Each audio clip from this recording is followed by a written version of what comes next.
Hello and welcome back to another episode of The Summer of Me. I am so excited today. I have my friend Erica here. I'm going to give you guys the DL on how Erica and I met. I don't know, it might have been like, 6 months ago at this point. Yeah. So you guys know I'm a perpetual TikTok scroller, and Erica's TikTok came up because I was in an absolute relationship crisis, and I think I DM'd her and I was like, help, I need help immediately. Yeah. So that's kind of how we met. We'll talk a little bit through this podcast about like kind of our journey together, but I wanted to introduce her. Erica is a relationship coach, and thank you so much for coming on the podcast today. Yes. So excited to be here. Finally, we've talked about this and the timing was divine today. It was. It worked out. Yeah. So I reached out to Erica on TikTok. I was like, help. I was in a relationship at the time that was, well, I think I had like, we'd maybe just like broken up for one of 10 times. I don't know. Yeah. And I was like, I'm in crisis. And she had, I wish I remembered the initial video that I reached out to you about, because it just like struck a chord with me. I go back and forth on TikTok where I'm like, okay, is this like, am I wasting my time or whatever? But this video like really resonated with me to where I felt like I need to reach out to this person and like set up something, because I knew that like what was going on for me was bigger than like, oh, I'm sad that this guy like, treated me like shit or whatever. It was like, I'm having something internal that is like a physical crisis almost, and I need help. Like talk therapy is not cutting it. So if you wouldn't mind like telling people kind of like, what do you do? Like what do you do for a living basically? And how have you gotten into this and kind of your story? Yeah, absolutely. Yeah. I mean, I like to keep it simple. I call myself a relationship coach. Most people come to me for relationship related things. And more recently in the last 6 to 8 months for heartbreak and breakup and processing the very complicated grief that is breakup. All the attachment stuff gets hit and triggered. But, really so many of the people that work with me, yes, we're looking at relationship stuff at all sorts of different phases, whether you're in partnership, out of partnership, just out of partnership. But the one consistency across all my work is it really is at the core relationship to self that we're working with and building that deep rooted self-trust from within. Yeah, there's a couple of modalities that I tend to go to and specialize in. So parts work or internal family systems is what we dove into right away. Which I love. I can't wait to talk about because I'm so obsessed magical. with it. I think it's so freaking cool. Yeah, it's just so, it offers so much and just such a different and truly like magical journey into the depths of yourself, connection with your soul and these different parts of you. And so that is alongside something called rapid resolution therapy and some somatic work. Those are kind of my go-tos because it just hits everything. It's like, what do you got going on? Like we can solve it with parts work. Yeah. Yeah. So that was kind of what we started on. So I had come to Erica. I was like, I'm really struggling. Like I'm struggling to I know that I need to move on from, whoa, I'm shaking my computer. I know that I need to move on from this relationship and this person. I know mentally, like in my head, like I know this is unhealthy, but like I can't separate myself. Like I'm having a really hard time like pulling away. And so you had suggested we do maybe that was the TikTok was something about parts therapy or parts work. And yeah. Is it IFT, internal family? Systems, is that what it is? IFS. Yeah. It's like the formal name for it. So parts work is high level. It's looking at ourself as a system of parts, looking at our psyche as, just having parts to it. And if you've ever seen the movie Inside Out, that's kind of like a kid's version of parts work. You get to see like anger over here, the little red guy, and then there's sadness and anxiety, and anxiety was Inside Out too. But when you can really basically connect to yourself, like your higher self, or in traditional IFS, internal family systems, they refer to it as like the self, capital S self, which is really like coming from the world of spirituality. It's like, it's your consciousness. It's like the consistent you that was there before you incarnated at birth. And it's the you that's still here. Our body changes, our emotion changes, our beliefs can change, parts of us can even come and go, but like the you that's there, it's like the ability to connect in with that and then observe everything else as a part of you, and then be able to get into connection with it and dialogue with it. Inner child work is something that's spoken of quite frequently. But that's just kind of the tip of the iceberg. Parts work is like, let's open up the whole can of worms and see what else is there, because younger parts of us are just one little element of that. Yeah. And I think that that's kind of what I thought I was getting into, was like inner child work. And you hear it's very like, it's thrown around like very casually, especially now, like with the way the internet is, and like, people talk about all sorts of therapies and all this stuff. And so I kind of was like, oh, this is going to be inner child. You do, like, you meet your inner child there, and like you talk to him or her, but like there are so many other parts. I remember really specifically, and I think I've actually talked about this on a podcast, what I felt like that relationship in particular was like holding me back from like kind of like being myself, so to speak, and like actually being able to like show up in like a feminine energy and like creative and wild. And like I remember like dismantling, I don't know if you remember this session, you probably do a million of these, but like I remember like dismantling, and there was like a briefcase and there was a blanket that stood for motherhood, and like it becomes, I'm a visual person anyways, but like if you really like embrace the experience, like you can,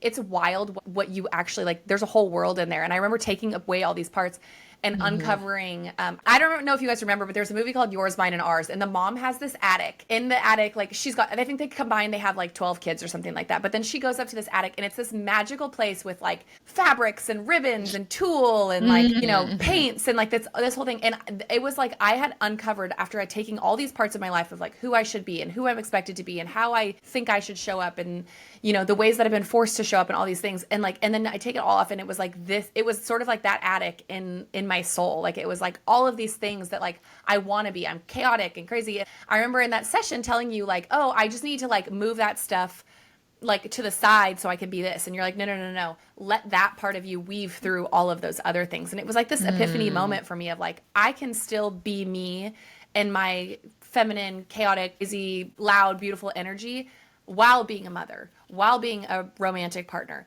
while being a business leader. I can do all of those things while still being like this part of my spirit. And it wasn't until I did parts therapy that was like, oh, you don't necessarily compartmentalize, I guess, but it's more of like just noticing that there's so many parts to you that actually all work congruently together. Yeah, right. Yeah. And sometimes we do hide away and shove away and compartmentalize parts. That's, our shadow, right? Like, ooh, no, I don't want to be that. I wouldn't want to show that. I wouldn't want anyone to know I have that going on.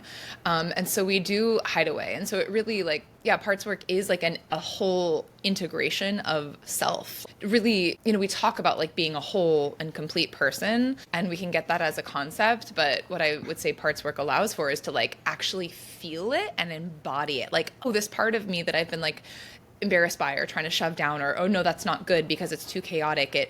It's not going to help me in business. No, I need to be buttoned up. I like, can't have that going on, or I can't show a romantic partner that side of me because they will surely reject me. And it's an integrating of the wholeness of you and accepting a compassion, and like seeing how powerful those different parts of you are, when sometimes they might on the surface look like they're disorganized or chaotic or weak or whatever it may be. So that acceptance and integration gives you so much power. Yeah. It really does. Like, and we've done, I think, like 3 or 4 sessions at this point for like different things. And I feel like every time I walk out of it and I'm like, wow, like I think self-awareness is such a powerful tool in so many different parts of life. But I think we spend all this time, especially like in relationships. I know this is like a massive fault of my own. It's like, you're trying to figure out, what's the other person thinking? What's the other person doing? Why are they operating that way? Do they like me? And it's like, have you done the same amount of research on yourself? And I think that this is a really powerful tool, because it's like, I'm guilty of this. Like, I will spend so much time doing a fucking deep dive and being like, well, maybe they think this because they went through, like, I'm like, do you know what you went through? Like, do you know why you're the way you are? And I think it's just an underrated experience, honestly. And it's been something that's like been so helpful for me and like my journey of, dating and breakups and trying to figure out how the heck to like manage all of these things. And like, it's been a helpful tool for me to be able to continually go back to if I need it. And uncover other things. And like, now I know, like, okay, this is a part of me that like is, I think our last session, I don't even remember, I think it was like maybe fear or something there, but there was like a part of me that I remember I texted Erica on like a Sunday night, and I was like, this is how, but this is how like impactful this kind of, I don't know, would you call it is it therapy? It is a therapeutic modality. Yeah. It's how impactful it has been for me, though. It's like, I know, like, I can feel a part, like, no pun intended, I can feel a part of me that's like going off the deep end, and I'm like, I need to figure out what is this part of me. And now I have the resource and, you know, somebody that can kind of help me get there. And I think it's so freaking powerful. I love it. It so is. And there's like this magical kind of like co-creation that happens when, you know, I show up to a session and somebody who's open and willing to go there with me, which you very much were. I was like, oh, hell yeah, we're going in. We're like, deep, baby. Yeah. Like literally the first 5 minutes of meeting, I'm like, oh yeah, this is gonna be amazing. Cause when you're like in that surrendered, trusting, like allowing me to like lead you through something wildly vulnerable, like the interior world of the depths of your soul. But when you're there, right, it's like, oh my gosh, like so much can be seen and witnessed and transmuted and held, and it's so freaking cool. Yeah, it is. I've noticed that in, like, honestly, like I've done so many different kinds of therapy up to this point, and like I've noticed that in any therapy, it's like the more you're willing to be like to meet yourself in the shit, like, and be like, oh, this is where I'm at, and like and trust that whoever is leading you through that is like their intention really is like, I want to get through it with you, but like also like you guys, like I think a lot of coaches, therapists, you don't get into that because you're like, oh, I'm just gonna make a quick buck. You get into it because you're passionate about like seeing transformation in people. In my experience, like the more you're willing to just kind of open up and go deep with people, like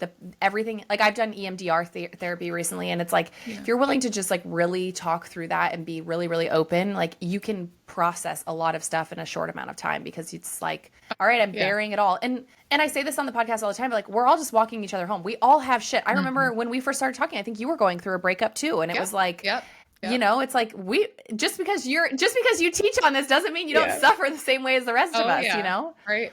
Totally. Yeah. Yep. Right in the trenches, which is, it's like, I can never coach outside of my own experience. So it's like, if I haven't literally been in the trenches and walked the path, like how can I guide anyone else on it? And so yeah, I'm more like my clients than they even know sometimes.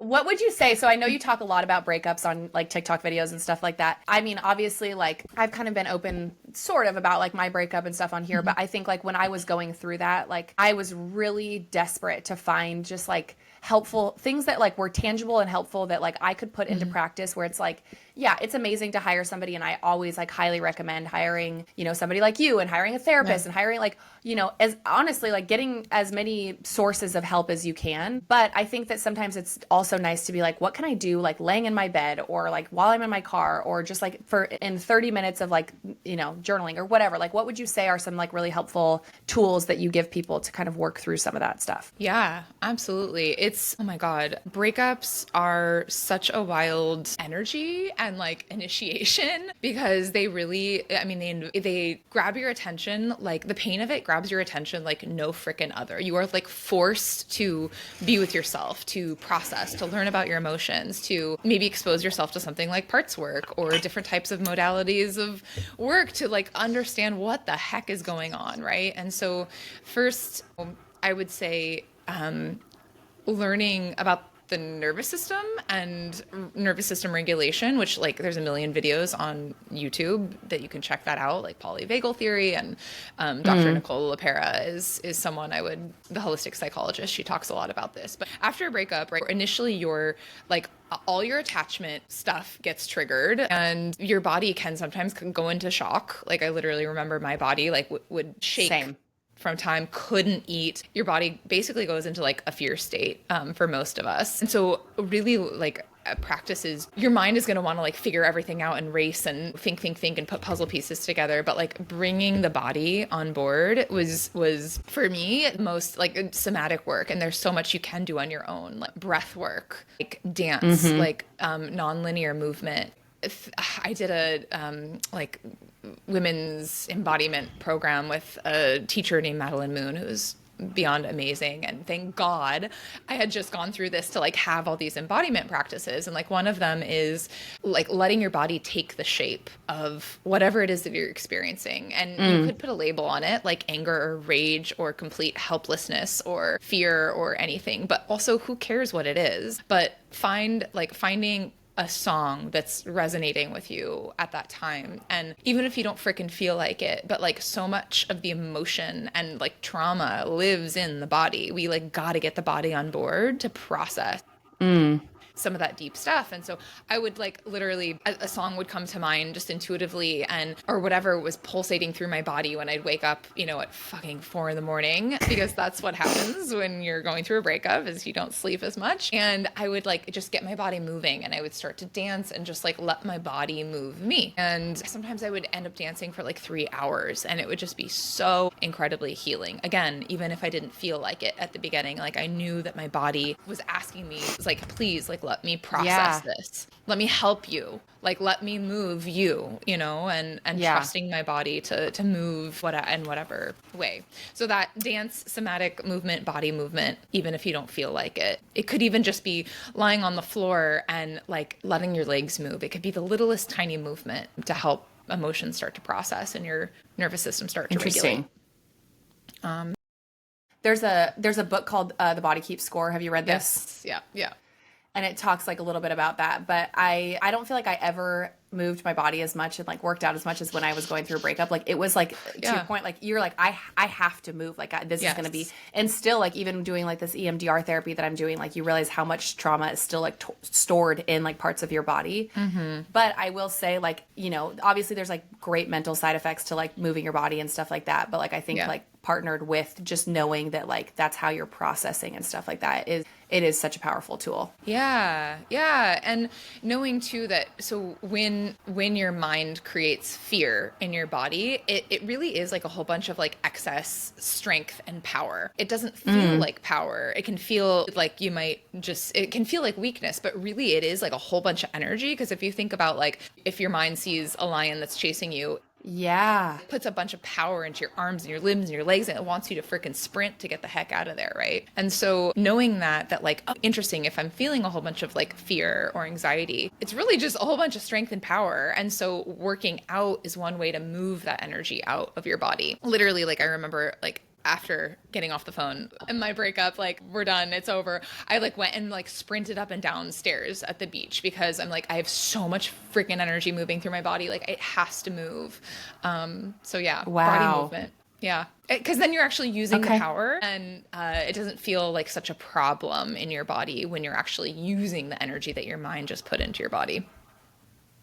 Wow, that's so fascinating. Okay, what else? Like, what any other like? I know we've talked about like journaling and things like that, and I've actually like journaled. Even anytime we've done sessions too, like I've journaled afterwards and stuff, and I found that like to be a very helpful tool. No, honestly, good and bad. Like in terms of like if things are going great, or like when I was in the thick of my breakup and stuff like that. And I know sometimes people, you know, they're like, oh, this feels like too much work, or this is like doesn't make me feel better or whatever. But I think that is like a really something that helped me. Do you talk about that very much? Yeah. Journaling for sure helps. And like, I guess I kind of see it as journaling. It's a different form of writing, but using a tool called the thought model, or the model that Brooke Castillo with the Life Coach School created.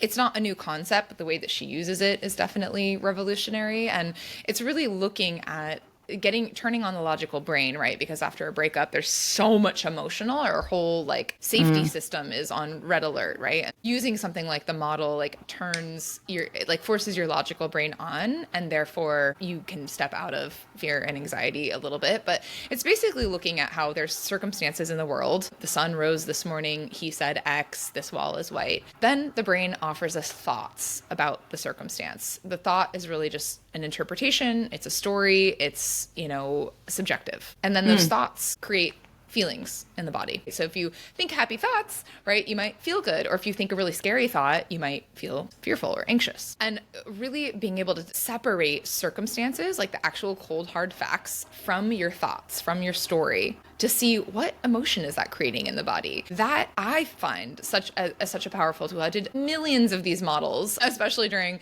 the initial stages of my breakup, because it allows for you to choose where you're putting your attention, essentially. If you're putting your attention on things that are scary and fearful and whatever, you might feel scary, afraid, fearful, anxious, whatever it may be. If you put your mind on thoughts that feel calm and nourishing and, neutral to think, you might feel a tiny bit better. And so it's kind of a way that we can step our way up, like the emotional guidance scale that Abraham Hicks talks about, where we have like shame and fear and doubt and stuff down at the bottom of the scale. These are like low vibration emotions. They don't feel good in the body. Up here, we have like ecstasy and joy and bliss and whatever. So if we can just take one in shame or like feeling insecure or whatever, if you can just take one step up the ladder to like, even like anger feels better than shame. Interesting. And so it's a way that we can, work with our emotions, like from a more top-down approach versus what I suggested earlier. Dancing movement is a bottom-up approach. It's having the body support the mind, and using the model is helping the mind support the body to feel better. That's so interesting. I do, so like in terms of like choosing your thoughts and like taking an inventory, kind of, I heard this, I can't remember, it was probably on a TikTok, honestly. That's like my other therapist, Yes. Yep. Uh-huh. You got to be careful. There's some dicey shit out there, but But this girl like framed it like you take your thoughts and you present them to your judge, basically. Like, here's the evidence, and like your judge is basically like your brain, and like you have all these thoughts and all these feelings, and it's like, okay, present your case then. Like, what evidence do you have to back up like all of these things you're feeling? And before you know it, you're like, wait, my evidence says this, but like, why am I thinking this? And it might be like a result of your past trauma, or just like you said, your fear or whatever, like all that stuff that comes to play too. And it's like, that doesn't stand. Yes, you're going to still feel those things, but if you can have some self-awareness and be like, oh wait, these are the actual facts, and this is actually what's happening. And like, I am safe. And this actually is going better than I thought it was, or whatever, however it might be. I think that like, it's a really powerful way to look at it, because so often we just let our feelings run the show. And like you said, like there's just, it's a dangerous game. It's a dance with the devil. Yeah. Don't always believe your feelings. They're all valid. They're all real, but they might not all, there definitely shouldn't be your driving force. Yes. Right. Exactly. Right. It's hard though, like when you're like, for me, I'm such a feeler, and I'm like, the pendulum swings, but it's like, you think that like they feel so real and they feel true. And so it's like every day you have to choose my thoughts like I choose my clothes, because otherwise it's like, if I just wear whatever is like available and on the floor, like I'm going to be messy. I'm going to be this. I'm going to be like, so it's like I have to get up and put on those like the things that I want to think versus the things that I just naturally am like feeling all the time. Absolutely. Yeah. Like we have kind of this like default autopilot. Like if you notice in the world, some people like default to glass, half full, and some people are more like picking out the problems of everything. So we kind of do have these defaults, which you're not stuck with. You can change, right? The neuroplasticity in the brain allows for us to literally change our thinking habits and emotional patterns. And so, like it's part of the reprogramming process is to be intentional with what you're choosing, because of course it's going to impact how you're feeling. And really taking your thoughts to trial. Like another free resource is Byron Katie's work. It's called The Work, and she has something called the 4 questions in the turnaround. And those 4 questions, it is like taking your thoughts to trial. Like, he never loved me, right? Let's say that that's the story that's running around in your head, and you question it. Question 1 is it true? Yes or no? And then the second question is, how do you know it's true? Can you prove that it's true? And then, wow. Yeah. Because you might be like, he never loved me. It's true, of course right? It's and then true. Can this be proven in a court of law that he never loved you? Are you sure? Like, it really starts to get you to take your thoughts to trial, question it all, and then be intent. Like, part of it also is like, who freaking cares if it's true or not? Is it useful? Like, is this thought useful? Because then question number 3 is, who are you when you choose to think this thought? What happens when you choose to think this thought? Like, do you like the effects of thinking this thought? Yes or no?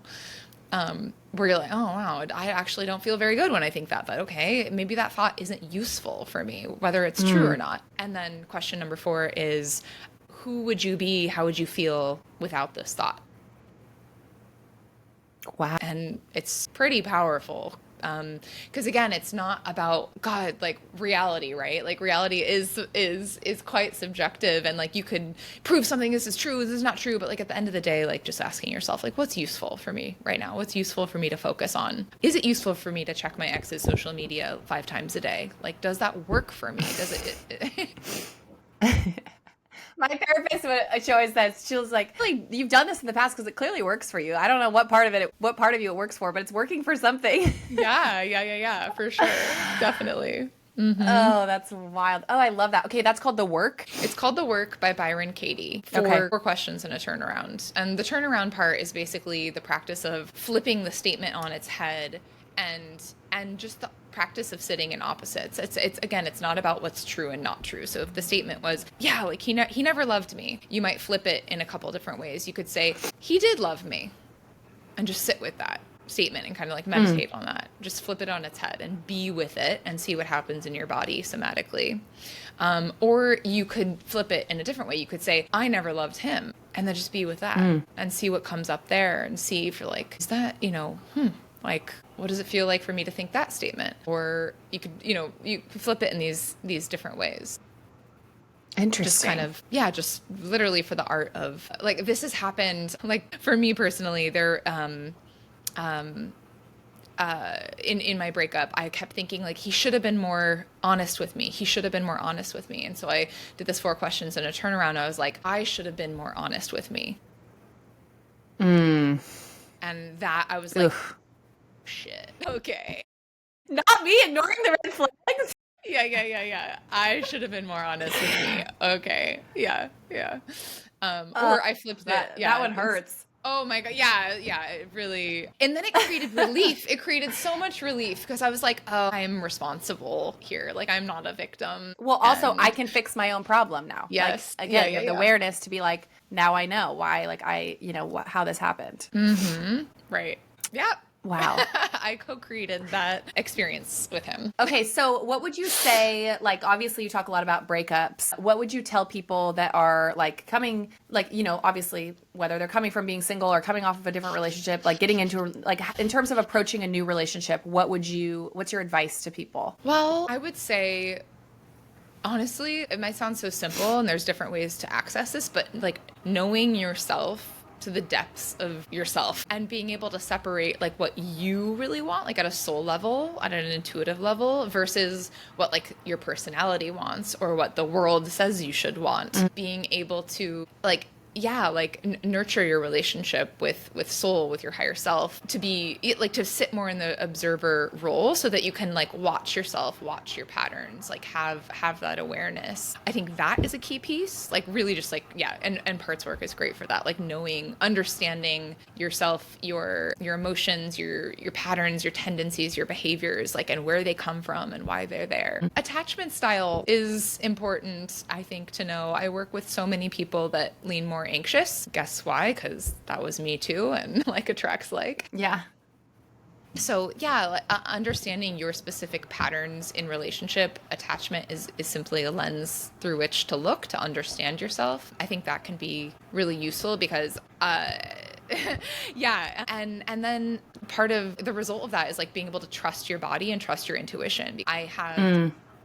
I work with so many people who, like, get into a relationship and they're, like, so anxious and so, on edge. And sometimes that really it's not just their anxious attachment style work going off. It's actually their intuition saying, hey, this person's not right for you. And being able to not gaslight themselves, and, like, their body is literally trying to communicate something to them. But because of the layers of trauma or the lack of understanding their body and themselves, they think, oh God, like, I'm just so anxious and I really don't need to, So I think, like, doing the self-awareness piece to, like, separate intuition from fear or anxiety. Being able to separate circumstances from your stories, from your thoughts. Like, the better you strengthen that muscle, the more you're going to be able to listen to your body and trust what your body is saying when you relate to the person that you're relating to in a new relationship. Do you think that attachment styles vary, like, based on the person that you're with? Or do you think that, like, I for sure developed an anxious attachment in my last relationship, but I don't feel like I had an anxious attachment in, like, a previous relationship. So it's like, can you change, like,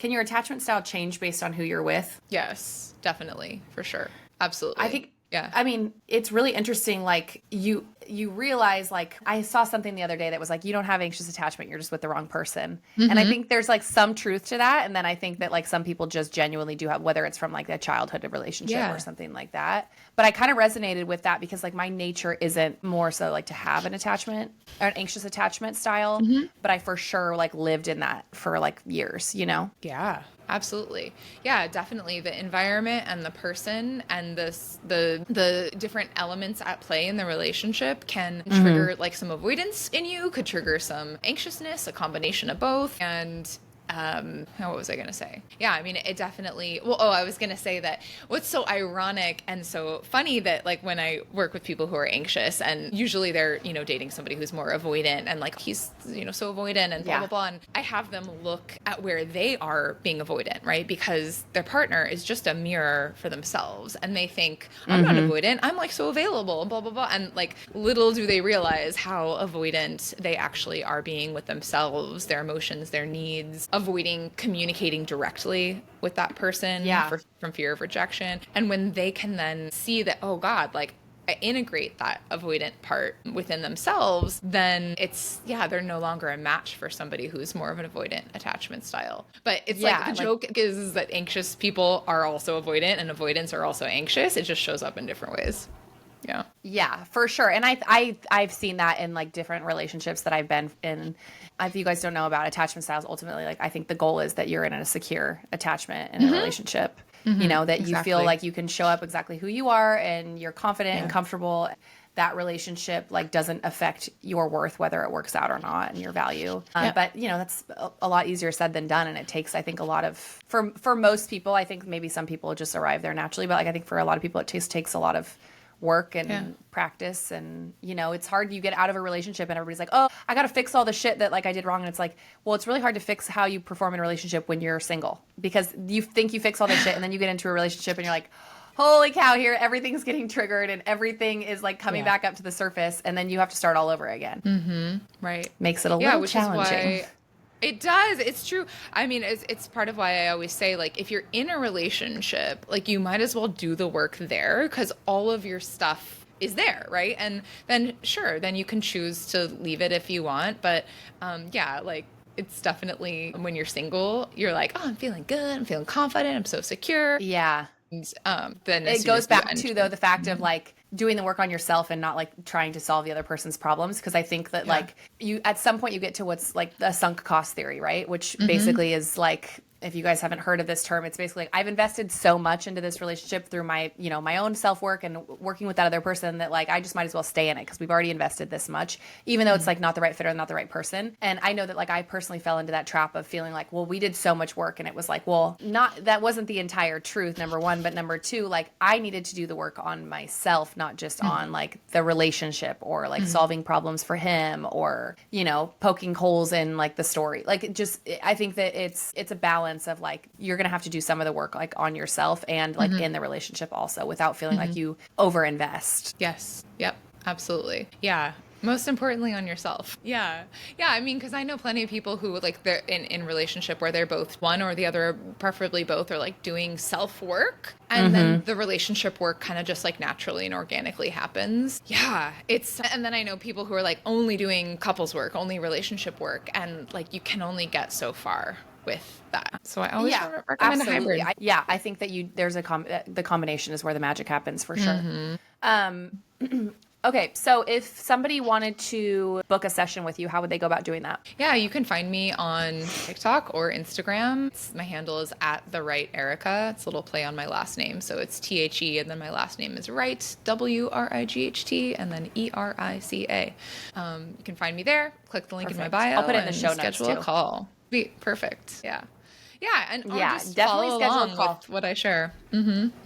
Yeah. There's so much good information on your TikTok. I feel like like I said, I love TikTok for a lot of reasons, but I think it's like it opens up a world in which like, there's been things in the past like BetterHelp or whatever, like, but like TikTok really does allow you to be like, okay, what is this kind of therapy or what does this kind of modality do? Like, how can I learn this about myself? And all of a sudden you have this whole world of resources where it's like I wouldn't have ever known it, like that I wanted to do parts work, or that it might help me, or that it might uncover something. Same with like EMDR. Like there's all these different kinds, and I think talk therapy is really powerful and it's amazing, and I'm an advocate for it in a lot of situations. But I think sometimes we have to go deeper, and I think it just depends on your personality too. But like there's sometimes, like you said, you have to get into your body. Sometimes you have to get into like your past or your inner workings of yourself. Like there's just so many different parts of ourselves to explore. I think it's all just like very fascinating to be, and again, to be a student of ourselves. And the more that you know yourself, like you can go out into the world. And I have found like this year I've done more therapy than I've ever done in my life. And I really feel like I can genuinely show up and like I know what's going on for myself, even if it's not always good and I'm not always proud of it, or I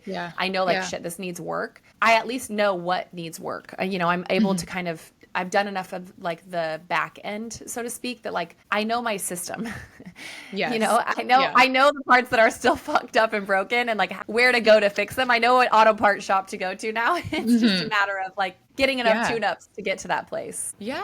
I mean, that puts you really at the, like, in the driver's seat of your life. You're no longer like a victim to, he said this or she did this or da da da, and I feel blah blah blah. It's like that just triggered me. Oh, thank you, because now I get to look and see like what core wound that just hit and tend to it if I choose to. It really it turns triggering moments into like powerful moments where you can growth opportunities, really take a sure. look. Like growth opportunities. Yeah, exactly. So good. I love it. Well, thank you so much for coming on the podcast. We are so grateful that you came to give us all your wisdom. You can find Erica. I'll put her Instagram and ways to reach her in the show notes on YouTube and Spotify and Apple Podcasts. And we'll have you back soon. Yeah.